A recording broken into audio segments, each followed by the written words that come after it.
Welcome to Folkways, the Folklore of Britain and Ireland podcast. It is time to keep our appointment with the Wicker Man. Happy May Day, Beltane, Beltane, Calan Mai.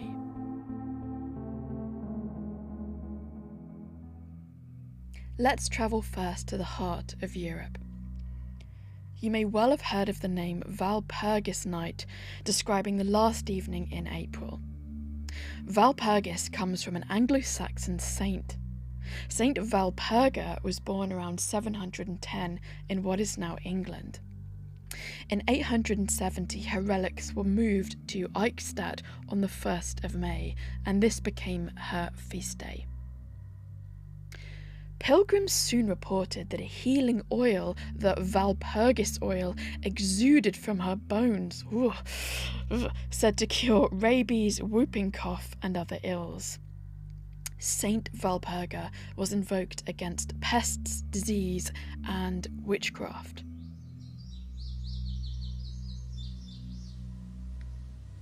But long before this time period was associated with Walpurga, the turn of April into May already marked a decisive moment in the rural year.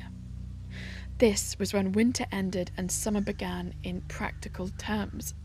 Livestock were driven out to pasture, and communities performed rituals to protect them at this vulnerable threshold.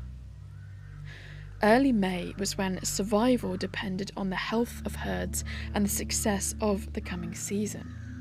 And it was into this rhythm that, by the early Middle Ages, Saint Walpurga enters, and with this saint's feast, the date therefore enters the Christian calendar.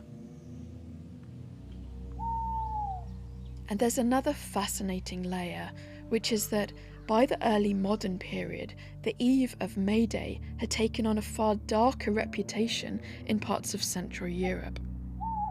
What had once been simply St. Walpurga's feast became, in popular imagination, a night when witches gathered in secret. One of the clearest early descriptions comes from 1668, when Johannes Praetorius wrote that witches assembled in the Brocken mountain peak in central Germany. On the night of May Day, the witches ride up to the Blockes-Berges, where they hold their great assembly and make merry with the devil, he wrote.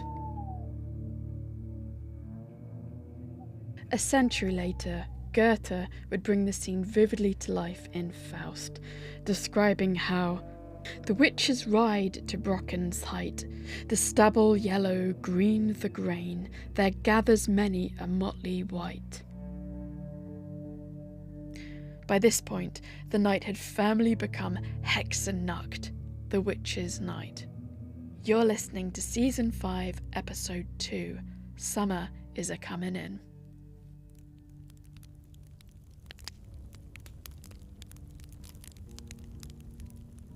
Let's now cross the sea from the Brocken Mountains and look at how the beginning of May was recognised across these islands. We begin in Ireland, where the earliest written evidence for Beltane appears in the medieval glossary Sanas Cormaic, compiled around the late 9th or early 10th century. It describes the festival in practical ritual terms as lucky fire, i.e., two fires which the Druids used to make with great incantations, and they used to drive the cattle between them. This short description opens a much larger world. Early May was the moment cattle left winter shelter for summer pasture, a transition that carried real agricultural risk. So fire here in the Sanas Cormaic is not symbolic decoration, it is protection at a moment of movement, uncertainty, and exposure. So alongside this practical structure sits a deeply embedded supernatural landscape too. In Irish tradition, early May is one of the times where the good people, the She or the Ishi, the fairy folk, are believed to be especially active. This belief is consistently recorded in folklore collections, such as this 20th century field recorded belief from the Irish Folklore Commission, University College Dublin. The good people are out on May Eve and should not be interfered with, it is recorded. So this reflects a broader pattern in Irish belief. May Eve is a liminal night. Movement, noise, fire and caution all serve to negotiate a world in which unseen presences are thought to be active.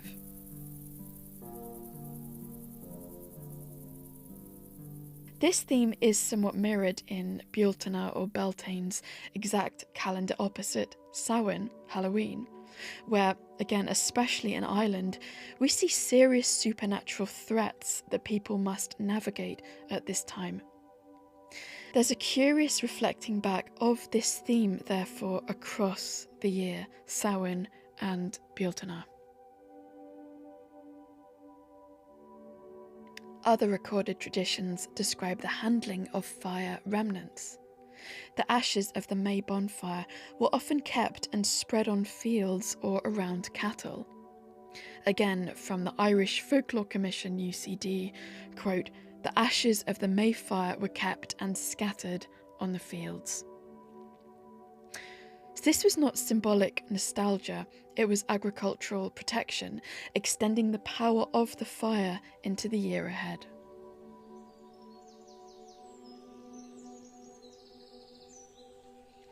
Water, too, is treated carefully in Irish folk belief.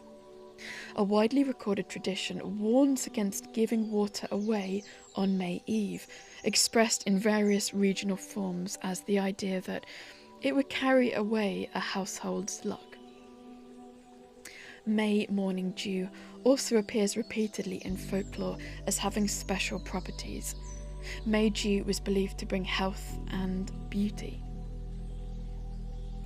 Together, these customs place Beltane at the intersection of agriculture, ritual protection, and a supernatural world in which the good people, the Ishi, move freely at seasonal thresholds. To quote the storyteller Eddie Lenihan in the wonderful Fairy Faith documentary, "If you were out on May Eve, you were considered out of your mind."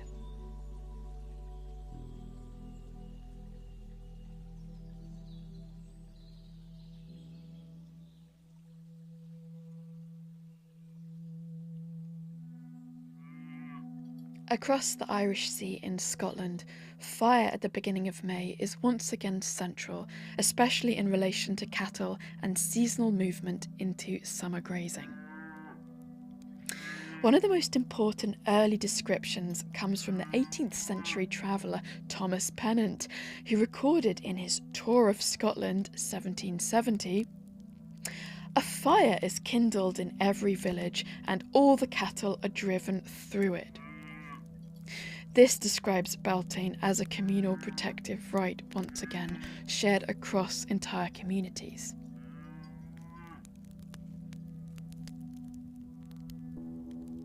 By the 19th century, these practices are recorded in greater ethnographic detail. In Folklore of the Northeast of Scotland, 1881, Beltane fires are described being lit with farm materials, after which livestock were driven through smoke for protection. Informants also preserve a striking ritual cry. "Fire! Blaze and burn the witches!" People were said to yell.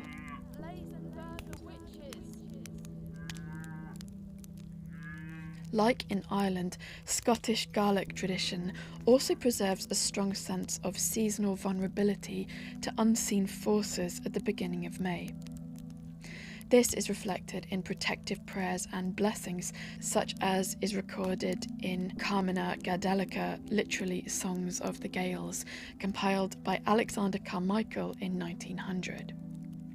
Here's one prayer that Carmichael records of the Beltane blessing tradition. "God, bless thou my cattle and keep them from the water, from the flood, from the fire, from the arrow, from the sword, from the foe." God, Bless thou my cattle and keep them, from the water, from the flood, from the fire, from the arrow, from the sword, from the foe.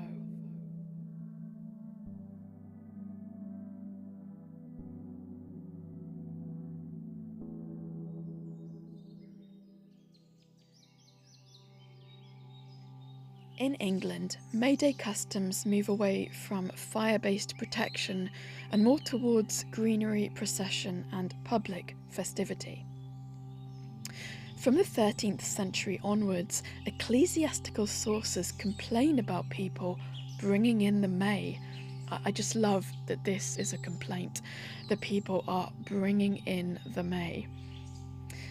There's a repeated church concern about May morning gathering and woodland procession, this sort of English peasant rabble going past with the odd head poking up out of some foliage. A vivid early modern glimpse comes from Samuel Pepys, who records in his diary, yes that one, that on the 1st of May 1667, I saw young men and maids dancing before the king's house in the Strand. So he's saying people are cutting loose and having a bit of a knees up in public on this date. By the 17th and 18th centuries, customs such as Morris dancing, May Queens and the Jack in the Green develop into recognisable forms of public seasonal celebration across England.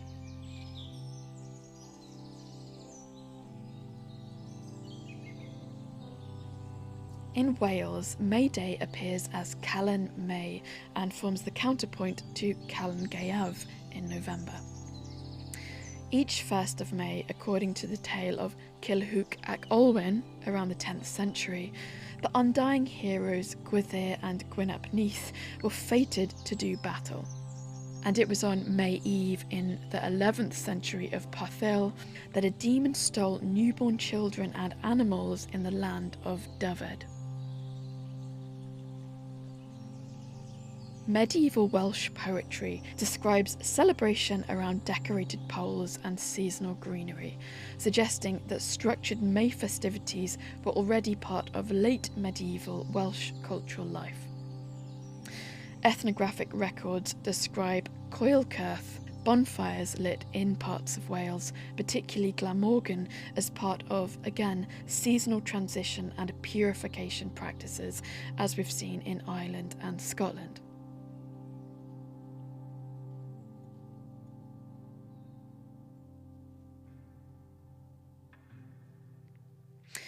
May morning itself was marked by May songs sung from house to house in Wales. One 19th century observer describes this as a communal circuit of blessing and celebration, where singers moved through villages bringing music and goodwill. The village green became a focal point for dancing and games, as we also see in England.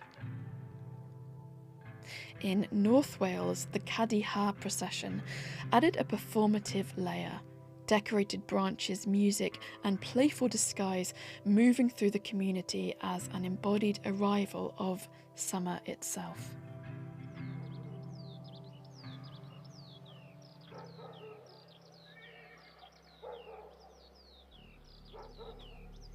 Across these islands, early May emerges not as a single unified practice, but rather as a recognised seasonal threshold, marked by fire in some places, greenery in others, but in general, by the sense that the year has turned, the world is in motion, and that right now, for a brief moment as you listen to this, that anything is possible.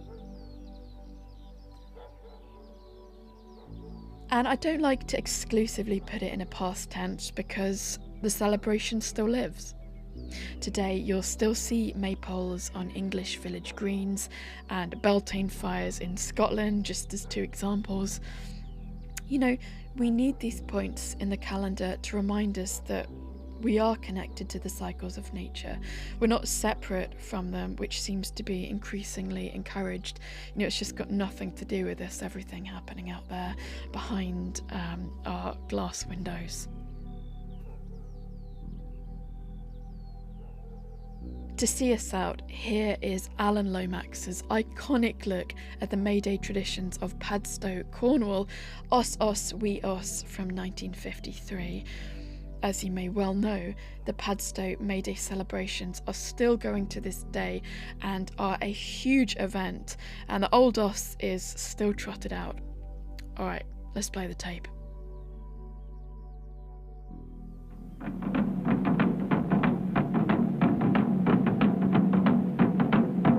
Oss! We go!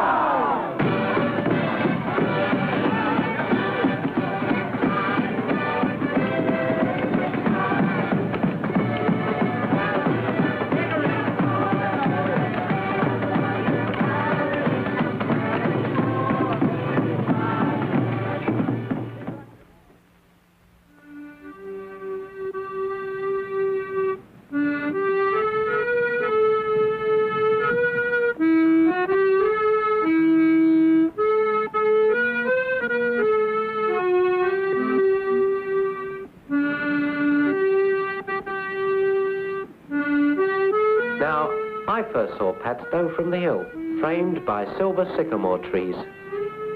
A sunny little fishing port where sailboats slept along the quays. Padstow, down on the Cornish coast, famous for wrecks and ships gone wrong.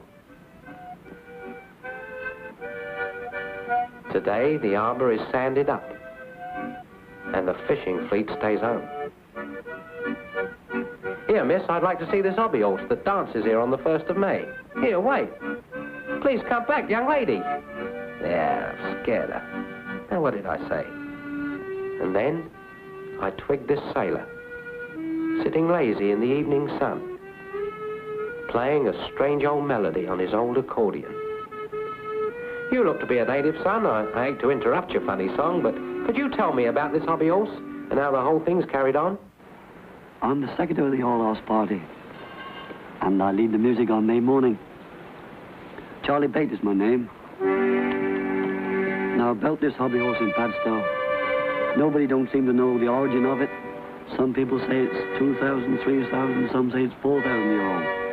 But we people here in Padstow, in Cornwall, know that it's very old, and we shall make sure that the old Obby Oss comes out into the streets on May Day for a long, long time to come.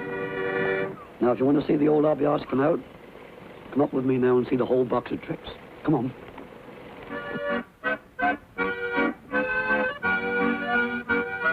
Now, I didn't know just where I was going or who I was going to meet, but I followed my strange conductor along the old and narrow streets, for I'd heard that this Padstow dance dated back to pagan times, a sexy, savage springtime rite. But I hadn't a clue what I'd find.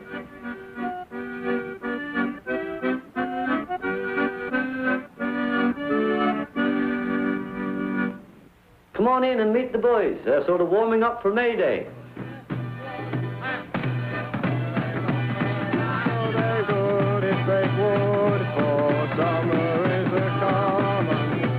You didn't expect to see this sort of dancing in Cornwall.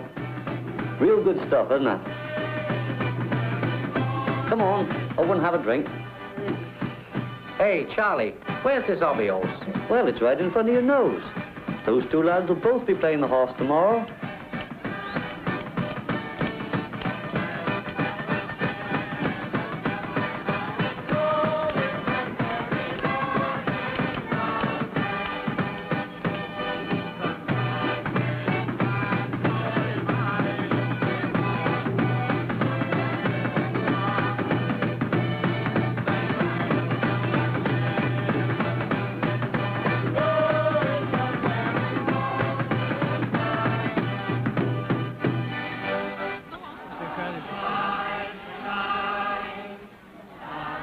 The whole town's outside there now, waiting for the hours to roll by, and waiting for the old town clock to strike the hour of midnight.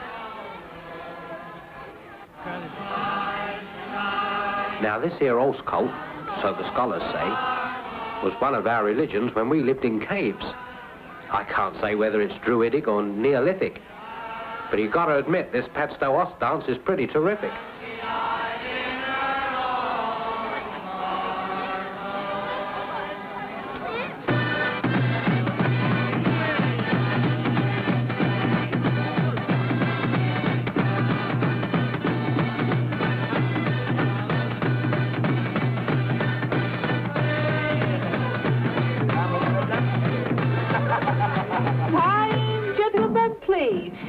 Well, here's our carrier here, Colonel May. Now, come on, Colonel, you speak for yourself. Well, gentlemen, this is May Day now. This is May Day, the 1st of May. And we just started out from the Golden Land, And all the boys is outside waiting for Colonel.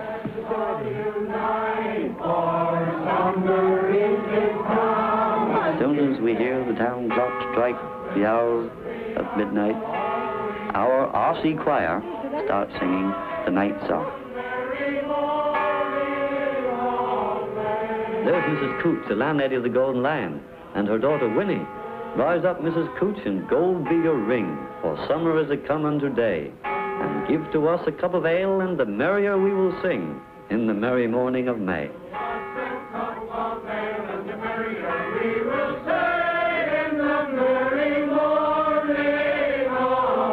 Rise up, Mr. Smith. Rise up, Mr. Brown. We sing the night song in all the town. We'll tromp through your gardens and march through your lanes. Our chorus rattles the window panes.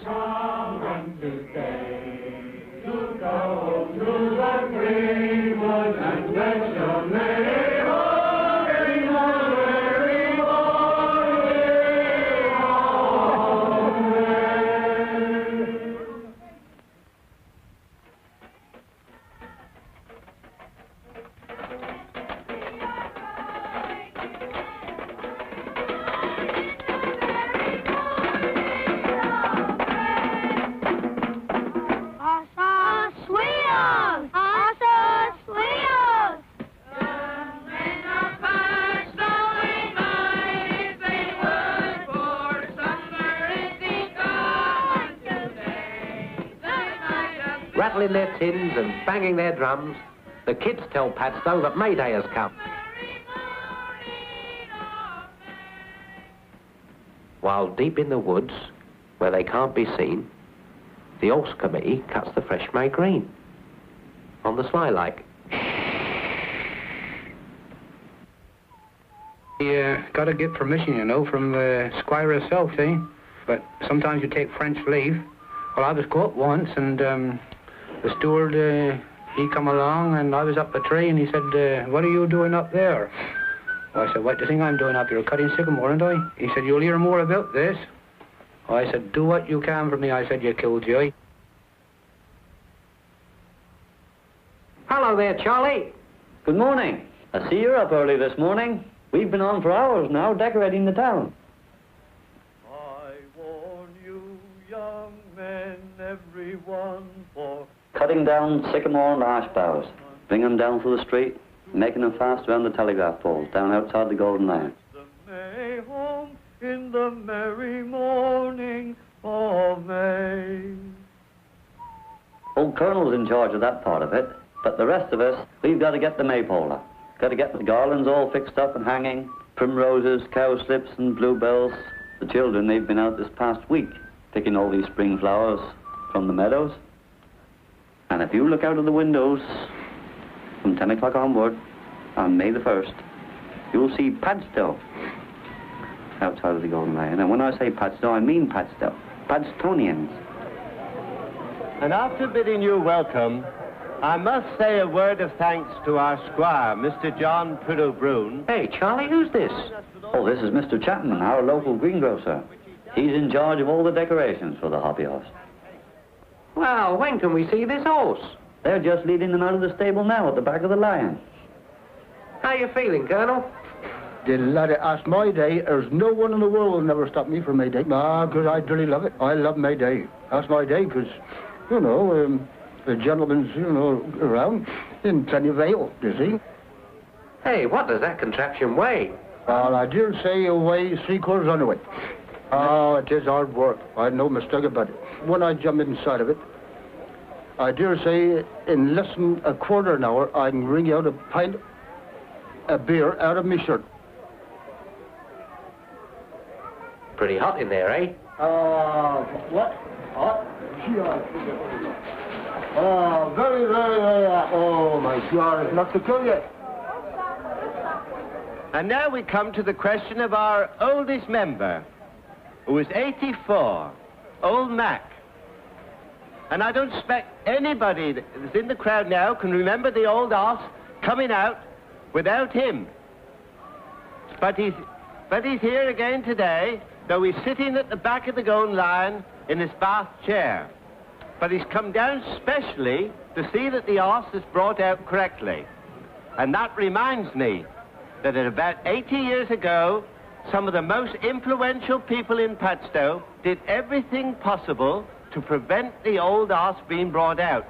But a few faithful ones, and old Mac, he did it at the risk of losing their jobs. The old Oss came out, and it's out again this year. So, all together, give 3 hearty cheers for Mac and the old Oss. Oss Oss! We are! Oss Oss! We are! Oss Oss! We are!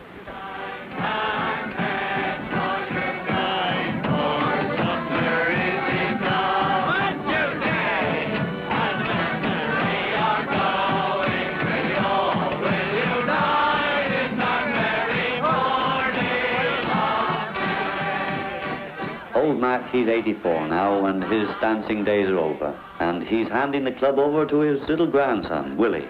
And believe you me, little Willie is a grand dancer.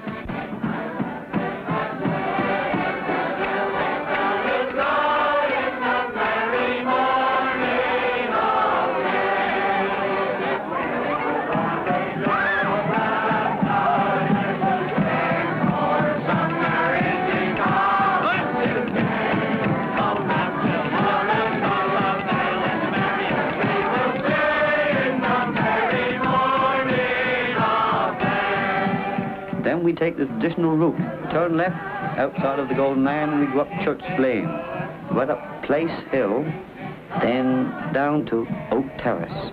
Well, there in Oak Terrace lived Mr. William. He was a real old mayor, but a little bit old now. He doesn't have much to do with it.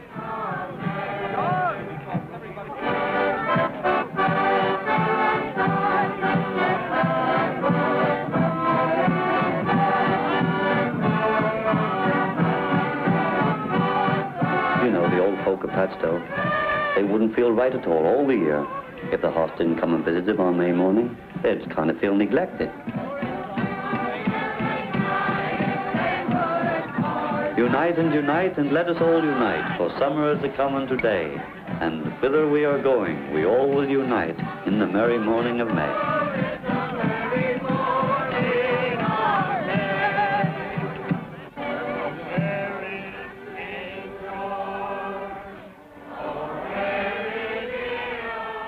What's happening to the horse? He's laid down and died, old dear. He's laid down and died. Oh, where is King George? Oh, where is he? Oh? He's out in his longboat, all on the salt sea. Up flies the kite, down falls the lark. Aunt Ursula Birdwood, she had an old yo, and it died in her old park.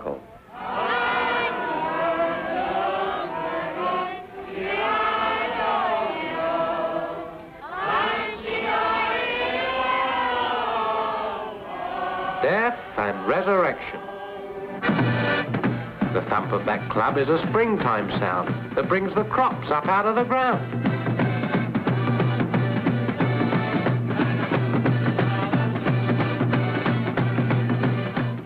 The horse leaps up and so does the grain. And the old folks feel right young again. Where are the maidens that here now should sing, for summer is a-comin' today? They are in the meadows, the flowers gathering in the merry morning of May. Rise up, Miss Margaret, all in your gown of silk, for summer is a-comin' today. And all your body under as white as any milk in the merry morning of May.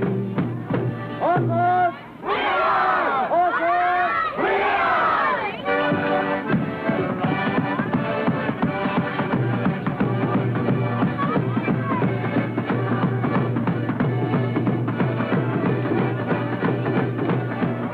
Down in the market, by this time, mind you, there's crowds down in the market, and we have a real good dance around the May.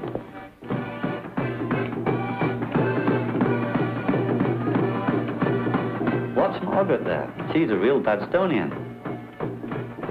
This happened to Margaret's mother, and it's got to happen to Margaret. She's got to go under the old horse's skirt. Look out, Margaret!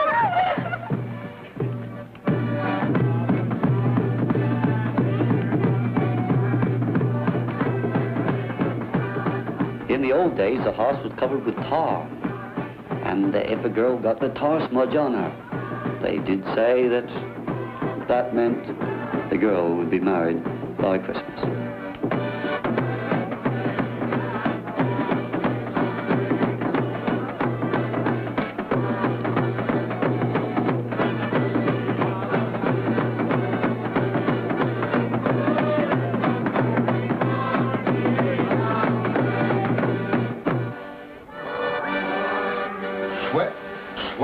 And I took that horse from 10 o'clock in the morning to 8 o'clock in the evening without a break. But I'm very sorry to say I can't do it now. But all the same, I got my sons here to follow their father's footsteps. I must say, sir, when I'm gone west, I hope the horse will come down on my graveyard and dance over me. Now we fare you well and bid you all good cheer, for summer is a come unto day. We'll call no more unto your house before another year, in the merry mornings of May.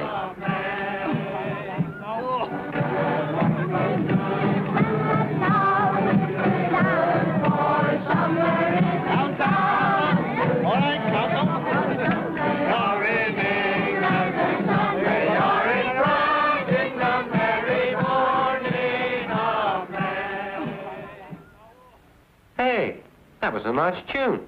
How does it go again? And unite